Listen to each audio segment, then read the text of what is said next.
ডিগবৈ বিধায়ক সুৰেন ফুকনে ছাত্ৰ ছাত্ৰীসকলক স্কলাৰশ্বিপৰ চেক আৰু ৭৫গৰাকী ৰোগীক বিভিন্ন ৰোগৰ চিকিৎসাৰ কাৰণে চেক প্ৰদান কৰে।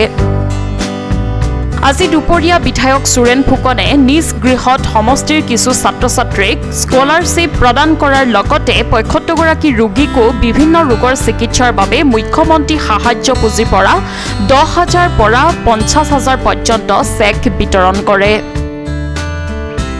উক্ত অনুষ্ঠানত বিজেপিৰ কৰ্মকৰ্তাসকলৰ উপৰিও স্থানীয় ৰাইজসকল উপস্থিত থাকে।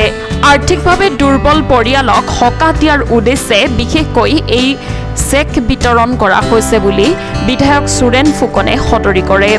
তদুপৰি ডিগবৈ বিধায়ক ফুকনে কয় যে ডিগবৈ সমষ্টিৰ প্ৰতিগৰাকী আৰ্থিকভাৱে দুৰ্বল পৰিয়াল তথা তেওঁলোকৰ ঘৰৰ সদস্যৰ পঢ়াৰ পৰা চিকিৎসা কৰা পৰ্যন্ত যাতে কোনো অসুবিধাৰ সৃষ্টি নহয় আৰু তেওঁলোকে সুখে শান্তিৰে জীয়াই থাকিব পাৰে তাৰ বাবে এনে আৰ্থিক সাহায্য বিতৰণ কৰে বুলি সাংবাদিকৰ আগত সদৰি কৰিছে। হিমন্ত বিশ্ব শৰ্মা ডাঙৰীয়াৰ চিএম পুঁজিৰ দ্বাৰা আজি ইয়াত ৭৪গৰাকী বিভিন্ন ৰোগত আক্ৰান্ত ৰোগীক আজি আমি তেওঁলোক আৰ্থিক অনুদান দিলোঁ ১০ৰ পৰা ৫০,০০০ টকা।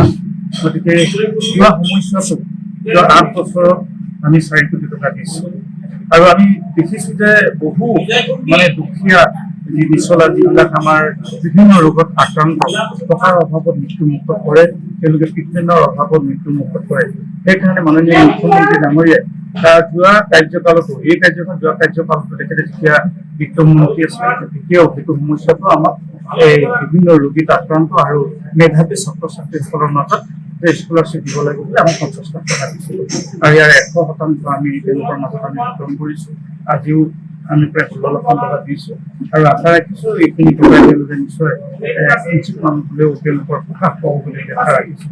আৰু এই চিগতে মাননীয় মুখ্যমন্ত্ৰী ডাঙৰীয়াক আমি ধন্যবাদ দিছোঁ।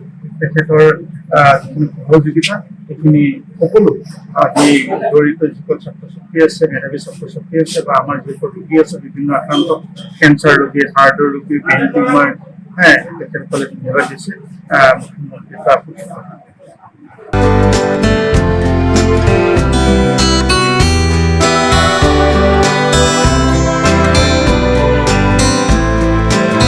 ডিগবৈৰ পৰা বিনন্দ কৰৰ ৰিপৰ্ট, সংবাদ লহৰ।